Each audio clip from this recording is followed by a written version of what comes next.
Hello, this is Truth Be Told Transformation, and I'm Bonnie Burkert, here to share tools for transformation, to live your highest truth. So one of the tools that I love to contemplate is understanding energy, vibrations, and how that works, and what's changing out there in the world. So I've been listening and wondering and trying to learn about ascension for a long, long time, and what does that mean? Rather than try to explain it to you from my standpoint, I'm very, very honored to have an expert who's been guiding us for many years on this very subject. Welcome, Maureen St. Germain. Thank you. And thank you for having me. It's a real pleasure. Absolutely. You've got an upcoming book, so I wanted to mention that on the top. It's called Living Your Best 5D Life. It's beautiful. So congratulations on that, Maureen. And why don't you give us a little preview of what's happening with that? And is this your first book? I don't know that background about you. It's my seventh book. Seventh, okay. And one of the books that is very, very well known is Beyond the Flower of Life. And this is published by Inner Traditions, but I published it the first time and sold over 10,000 copies worldwide and in multiple languages. So I got picked up by a publisher. And then there's 3 books on 5D. So Waking Up in 5D is very, very well known. And then the book after that was called Mastering Your 5D Self. And then Living Your Best 5D Life. And right away, when you talked about ascension, I thought, oh yeah, that's right up my alley. And I'm so grateful that you brought that up. I consider becoming fifth dimensional and the ascension the same. So they're just 2 different ways to refer to the same thing. And for those of you who really are still saying, yeah, but what is ascension? It's 2 things. It's creating a world where we have many, many capacities, many gifts that we're starting to learn. And we're in a place of harmony with ourselves and others. And we don't have to die to get there. Ah, yes. Okay. So that's loaded right there. I mean, there's a lot for me to dissect about that. We don't have to, so it's here now. And I've heard some people say heaven on earth right now. So right. I say that too. Yeah. Okay. Well, and I'm going to ask for some help in understanding that, very much so. But before we talk about specifically that, we're going to lead up to it. With your work, the fact that you've been doing this for a while, and you've been an author for this time on this subject. So I'd like to take it a little further back and understand your path and your journey through this, and when you had an awakening and how you were able to start articulating this. I think I was born awake. I knew things when I was a child that other people didn't know. I was aware, for example, as a youngster, that I was being watched. And I knew I was being watched by ETs. I knew that they were some benevolent and some not. And I wasn't frightened. I just knew that that's what the score was. And it was kind of like, so what? My parents are also very plugged in. So I was in an environment that it was safe to explore my spirituality. And I studied a lot of the great masters, Edgar Cayce and others, and gradually began to teach. I started out with study groups, little book clubs here and there. And then after one of my sons came back from college, I began to travel as I taught the Macaba and other work that accompanied the Macaba, or maybe expanded what the Macaba would do and be. So one of the things I do is teach people how to program their Macaba. And in case you don't know what I'm talking about, this is the shape that's called a Macaba. And it is a shape that you would build around your body. And I do have training for that.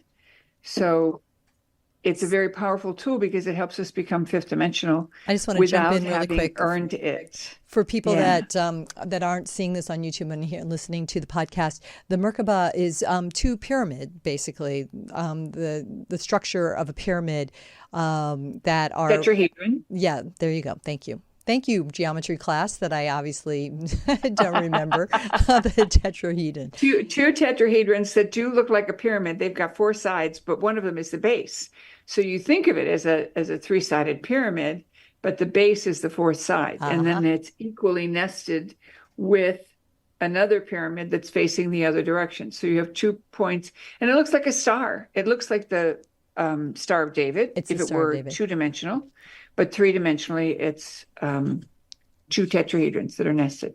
Yeah, I was guided to do a meditation with myself in the middle of that, like envisioning being in the center of the Merkaba, and that the lower pyramid or triangle was spinning, I think it was counterclockwise, and the one that was pointing up was the opposite direction, was clockwise. I have to look at my notes, and I remember trying to envision that meditation. But anyway, I just, since you told me that this is an area of specialization. We actually teach not to do that. Okay. And the reason is because this is a whole unit.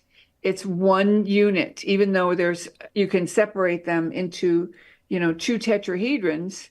Yeah. I don't know if this is very visible, but it's one unit. So the Merkaba is a star tetrahedron, which means it's two tetrahedrons that are nested. And then you have three of them. So you were correct in the alternate spinning, but instead of spinning the top and the bottom, you would spin one whole star tetrahedron one way, and then a second, and that represents the mental body, by the way. And then you spin a second one to the right, and that's the emotional body. And then the third one represents the physical body, and it doesn't move. And they are in a ratio that's very well known. It's the golden mean ratio. But it's set to here so that you can travel from here somewhere else, energetically, spiritually. And activating this field around your body creates an impenetrable field that anchors you to your fifth dimensional self, your heaven on earth self.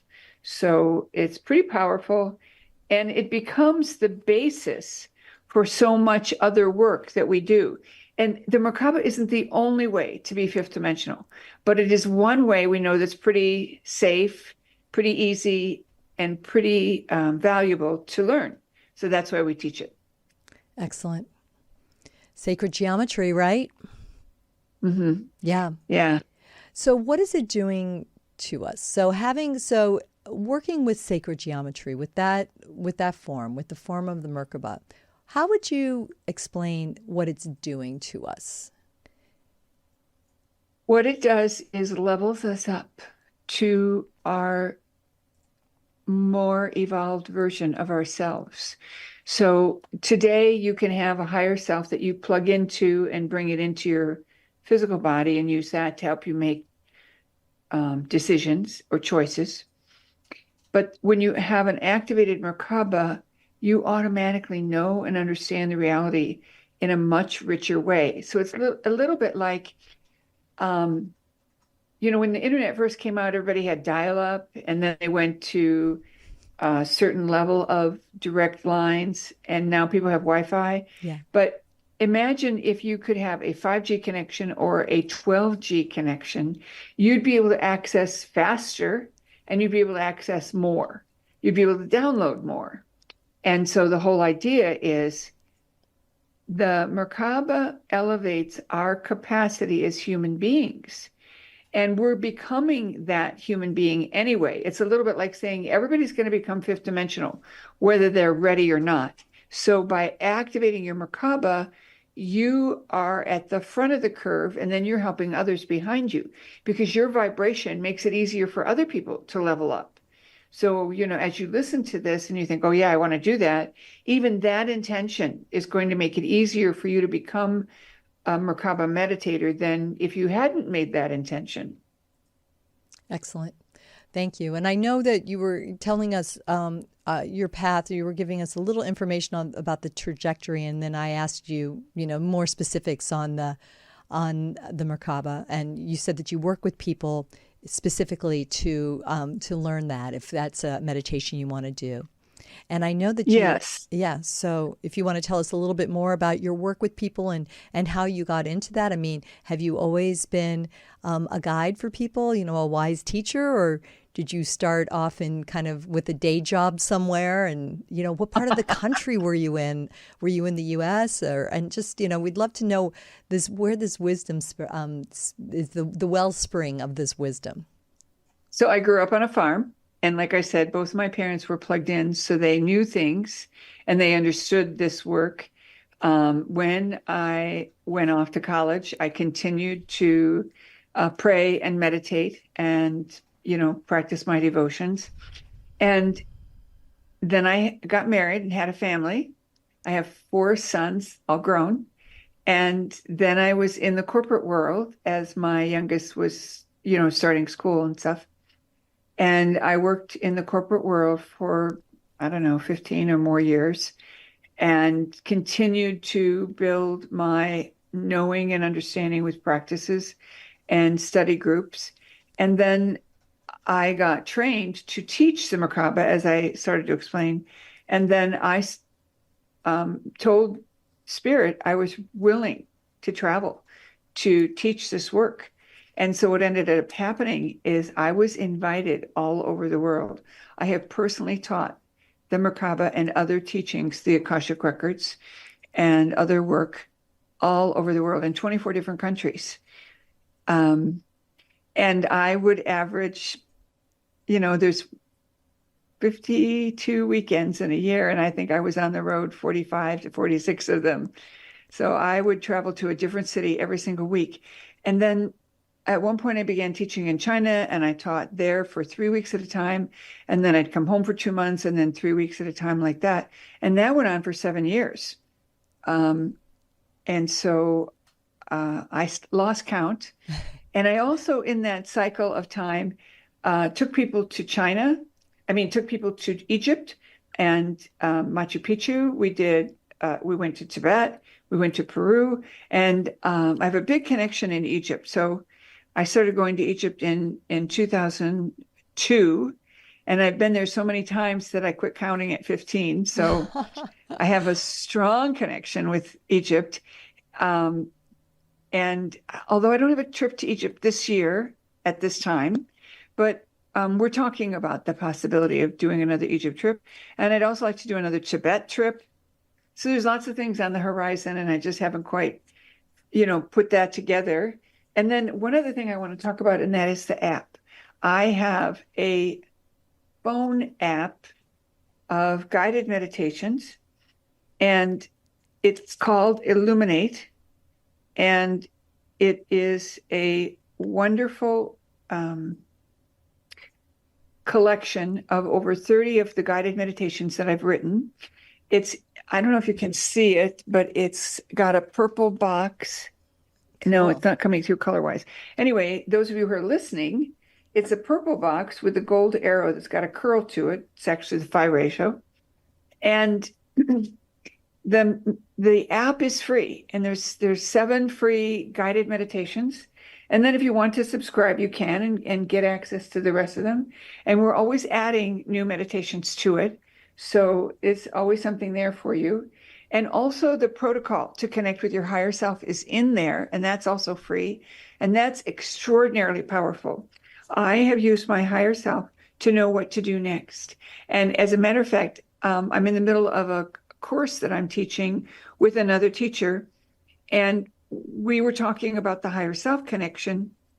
And one of the things that I tell people is that when you learn how to connect with your higher self in this very logical, reasonable way, you can stop being afraid. And, I was born, I'm a rabbit by the Chinese astrology. And sometimes I do, get afraid, and it's part of my nature. But I always follow my higher self. It's a free will choice.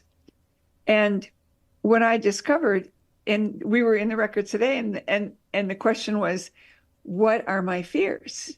And I was told, well, you've been accused of being afraid, but the only thing that you're not doing is when you feel that way, just check in with your higher self, and you'll know what the next thing to do is. So I highly recommend that all of our audience learn how to connect with your higher self, because then you can know what teacher to study with.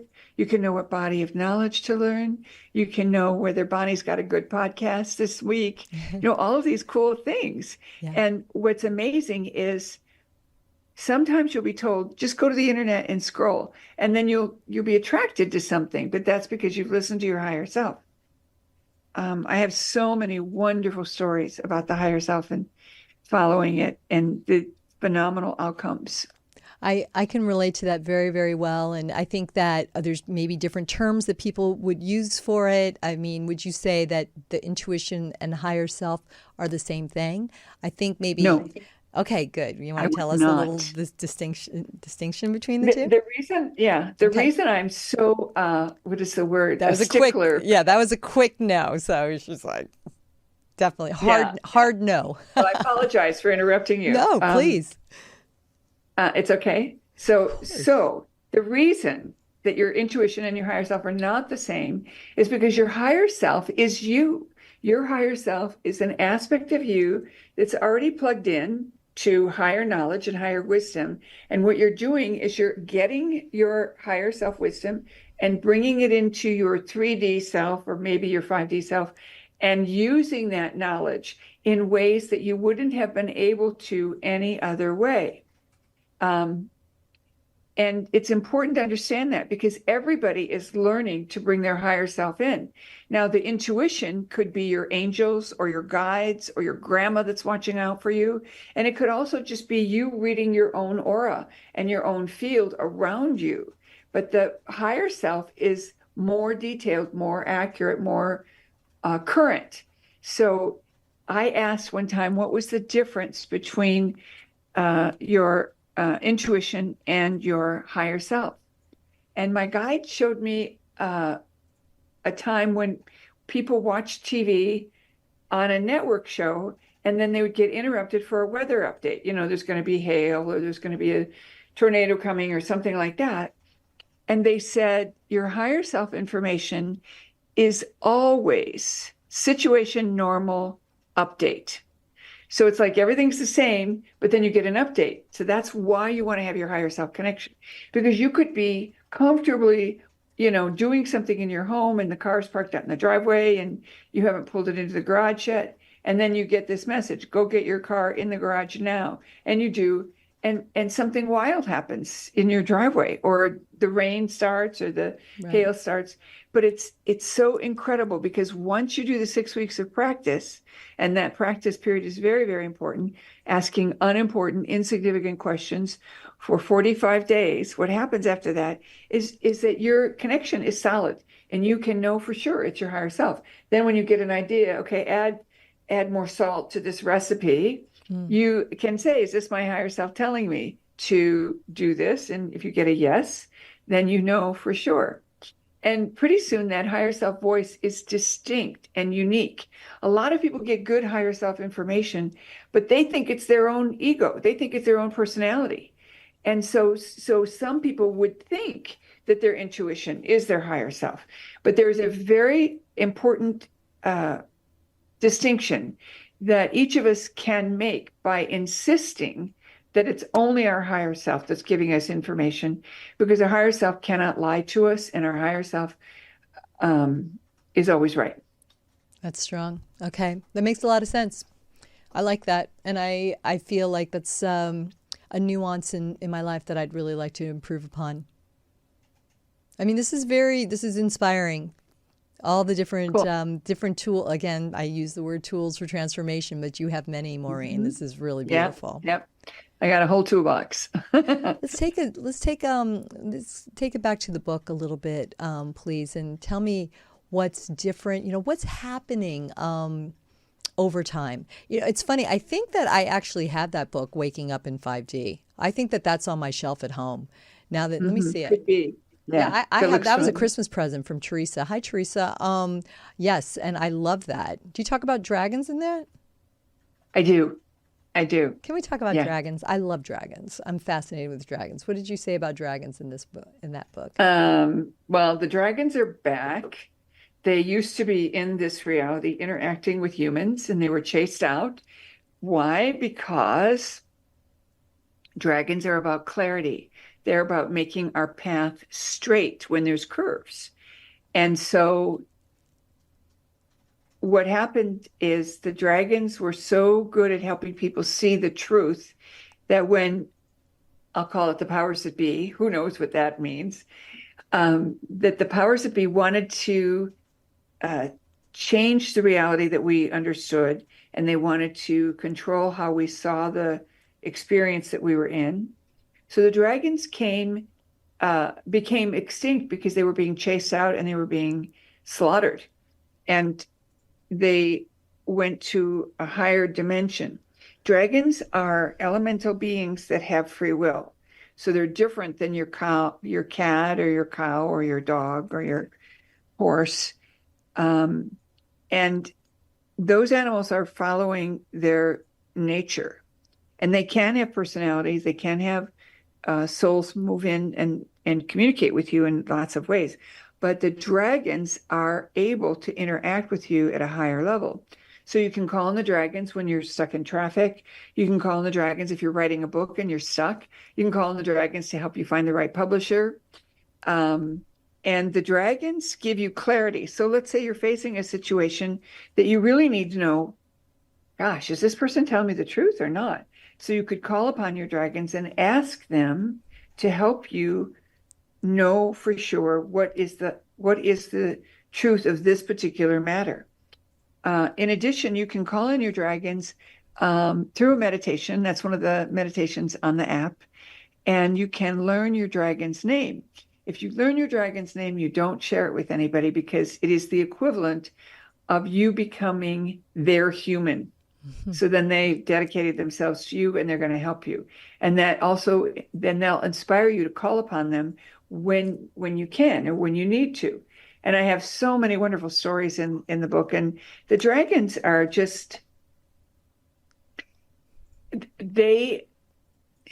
we've been lied to so much about the reality we live in, about what we're capable of, that with the dragons around now that they're back, we can learn faster. We can remember more. We can get clarity and trust more.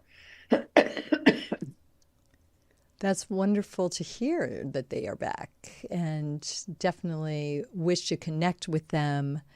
And I think there's just become a greater fascination specifically with dragons. But when I think about so much of what we're talking about, the fact that more and more people are understanding this, Maureen, don't you find it exciting? I mean, again, you've been teaching us for a long time. And when I hear about your worldly travels, bringing this message to so many, teaching so many, that means that many more people are knowing about this, knowing how to do a meditation with the Macaba to experience this with the dragons, and having an understanding of what a 5D life is.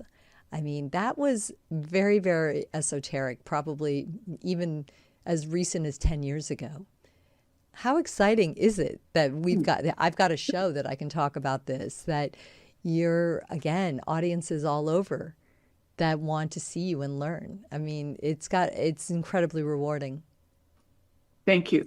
So one of the things that's new in this book is I teach an 8D Macaba, which is built upon an Icasa dodecahedron, and we actually ask you to build one. Oh. So you buy some dowels, and the instructions are very, very precise.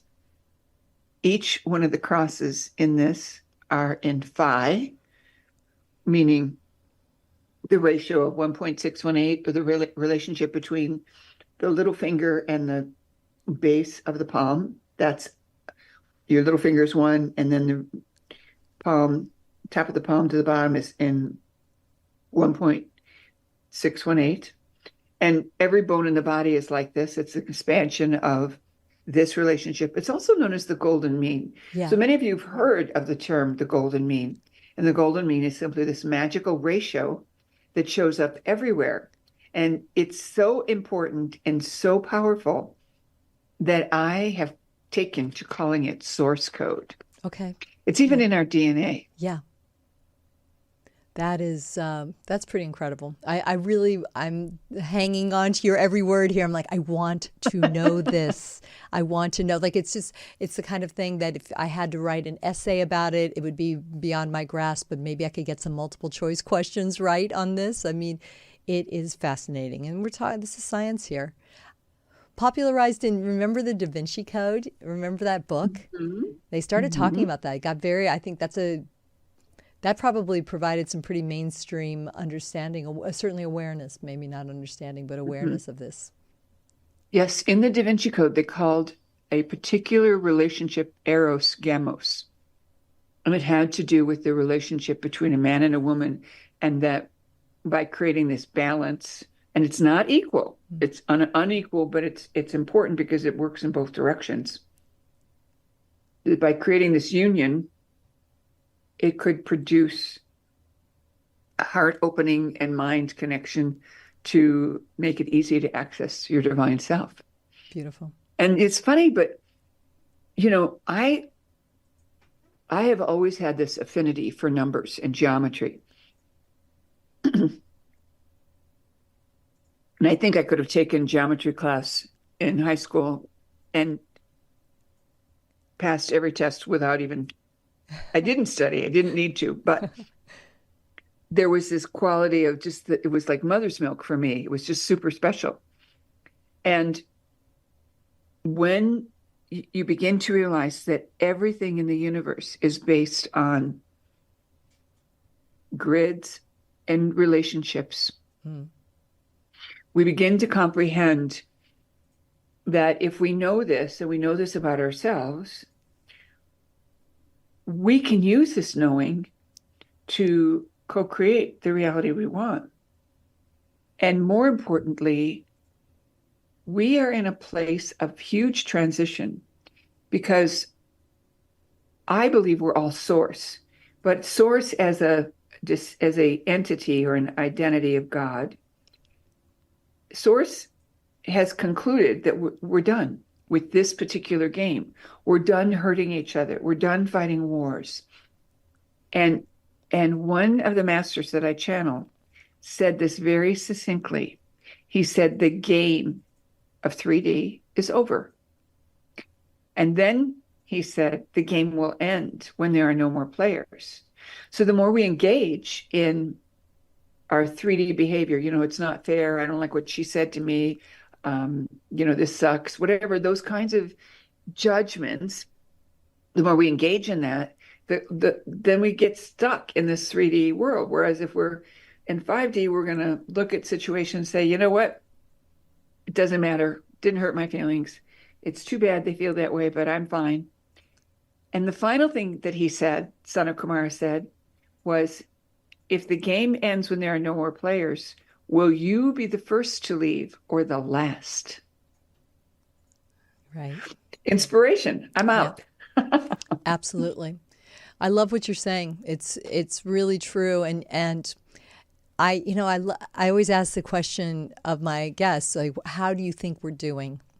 So specifically to you, do you, are the players transitioning at all? I don't know. I feel like in so many ways because I was in the corporate world as well.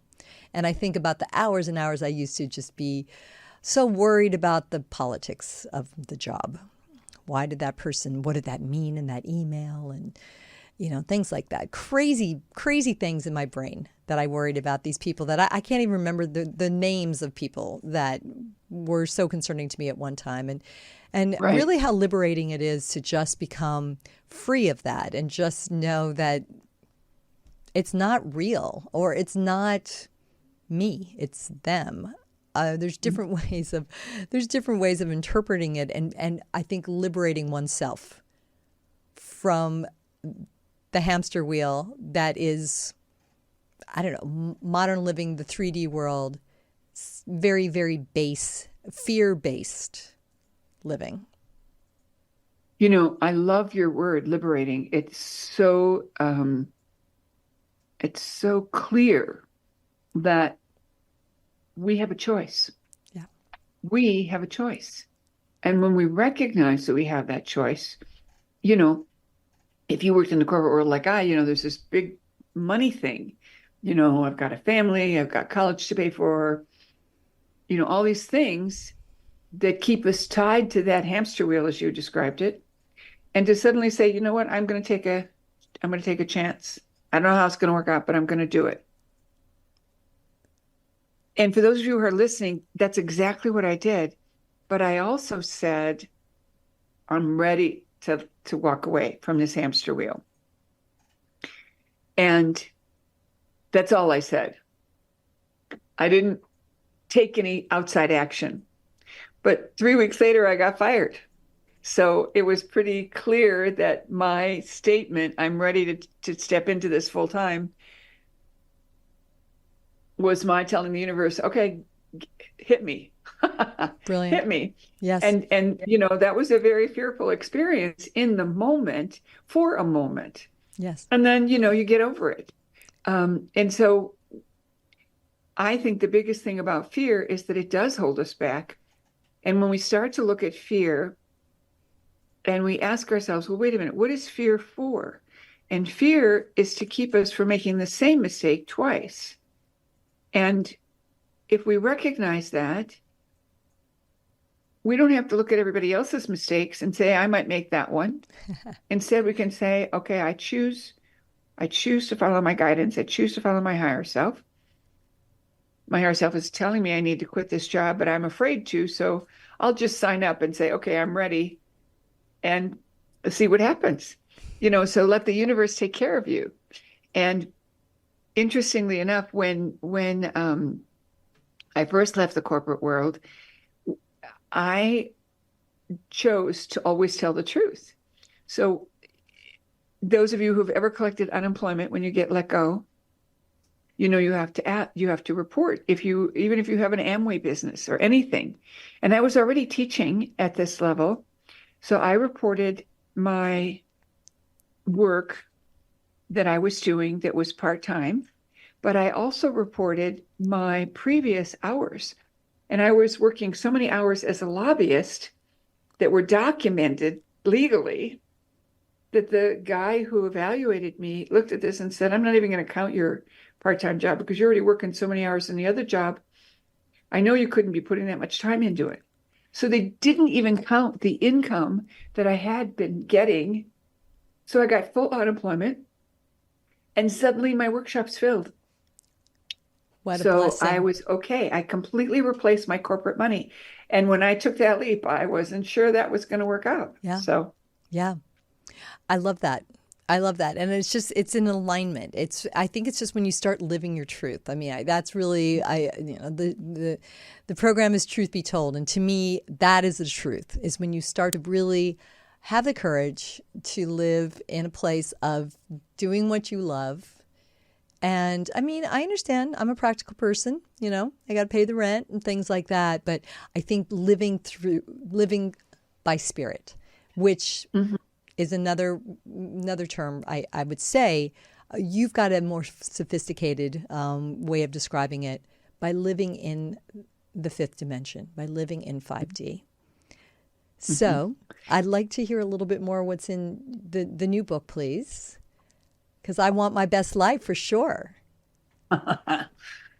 So I also talk about how to access higher dimensions through your connection with your higher self. On the app, there's a meditation called the Golden Bowl, and we talk about how you can activate this energy sphere around the body. And this consists of the sinus cavities that are here below your cheeks, below your eyes rather, in your cheeks, and then on the side of your head, and also in the back of the head. And science doesn't even know what all these sinus cavities are doing. And I had been given this information, but I wasn't clear in my own mind on how to use it. And then I came across a quote that referred to the golden bowl and then the silver cord. And it said, before the golden bowl is broken and the silver cord breaks. So in the process of meditating on that, I began to understand that this line around the head, it's kind of where if you were a Native American Indian and if you had a headband around your head, it would be right there. It would be right above your eyebrows and then across the back. I call it the satellite dish to call home. And what it does is opens you up to to improve your reception to your source, to your own wisdom channel. So it's another way to become connected. One of the things that I do describe is what happens when you die. And that's in chapter 3. And I describe that, chapter 5. What I describe is how you have choice when you pass, and that you're going to have a life review. Lots of people know about that. But then you're going to be greeted by family. But it's usually not your real family. It's a hologram. It's a trap to get you to go with them.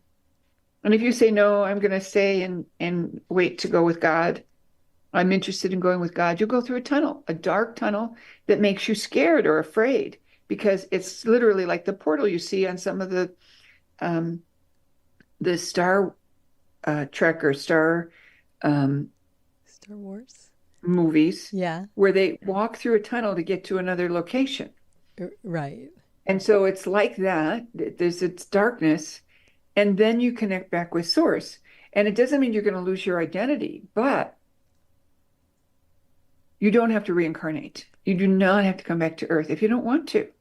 You know, many people who are here as light bearers, as way showers, as helpers are in overwhelm because the darkness has been so big here. There's 2 things I want to say about that.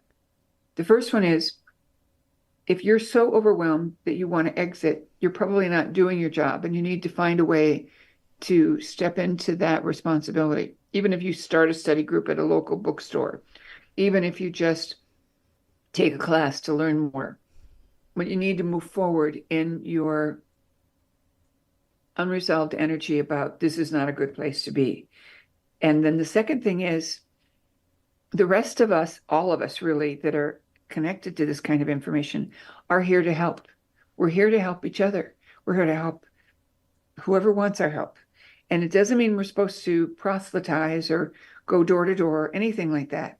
It means we learn these tools for ourselves, we practice them, and then when someone comes to us and say, how come you're always happy? You can say, well, I meditate. Well, how come things always turn out right for you? Well, I do manifestation work and I hold space for the highest and best outcome.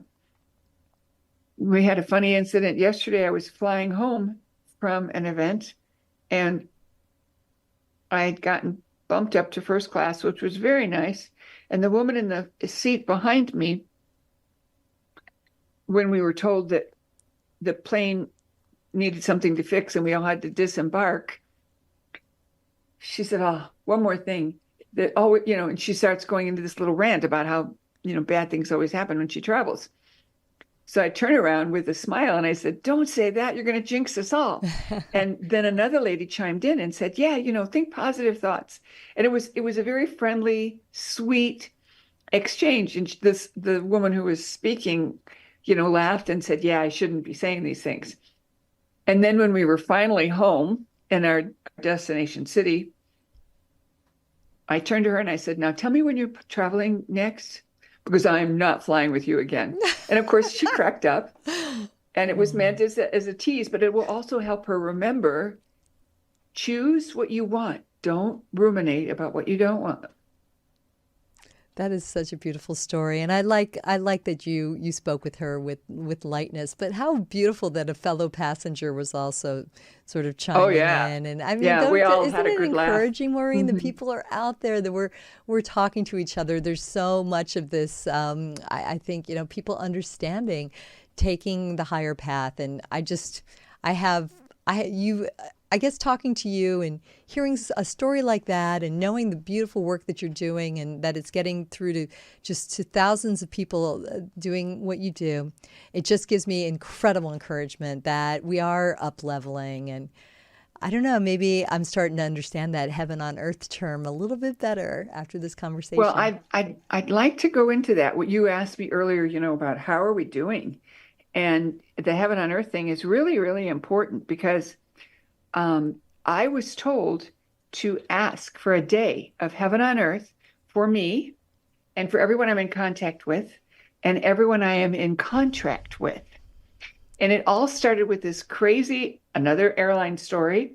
I was getting off the plane and the airline employee greeted me. And it was one of those crazy cycles where I was getting off the plane, going home, changing out my suitcase and coming back to the airport a couple hours later and getting on a flight going to the East Coast from the West Coast. So she greets me, and without even thinking, I said something like, "Oh, that's my day from," and I'm not going to say the word because I don't want to anchor that back in my consciousness.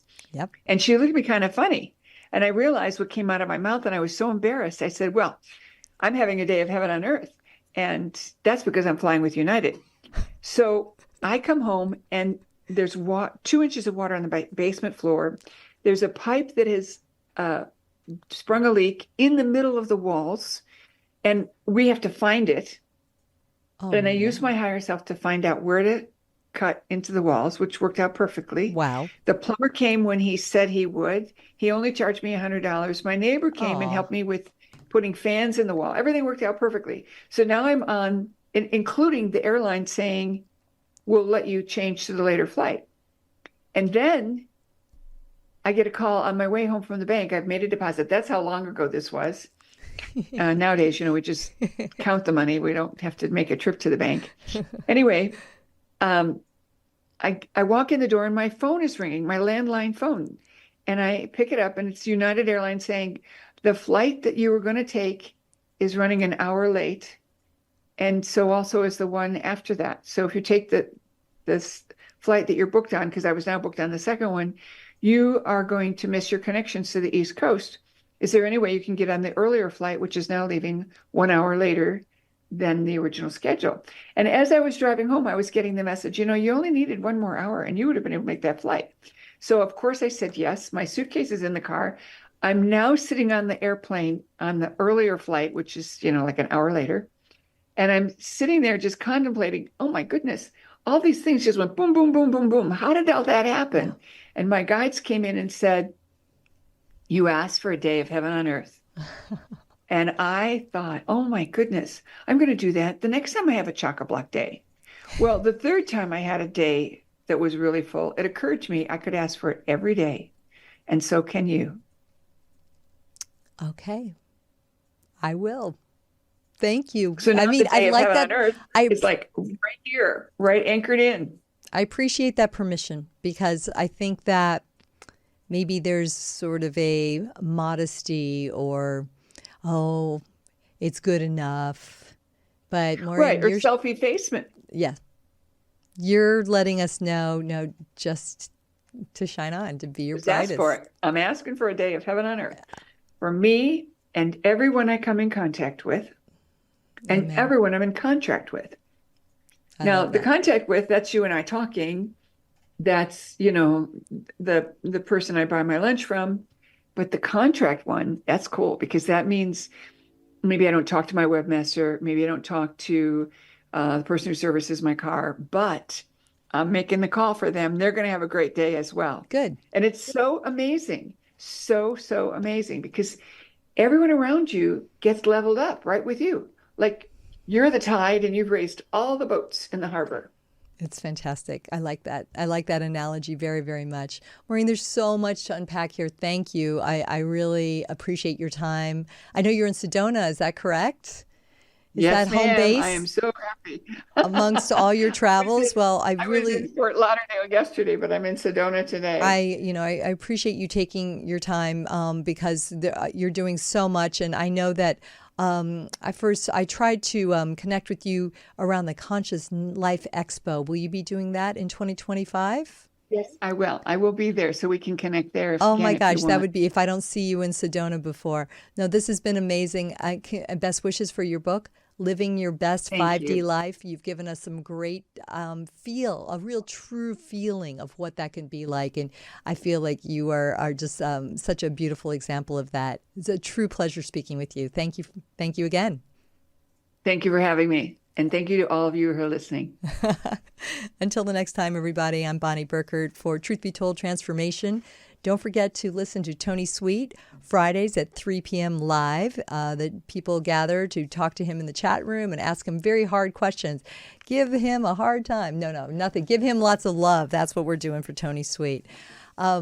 We do hope that you'll like and love and share what we're doing here at the Truth Be Told Club Paranormal. Until the next time, we look forward to hearing from you.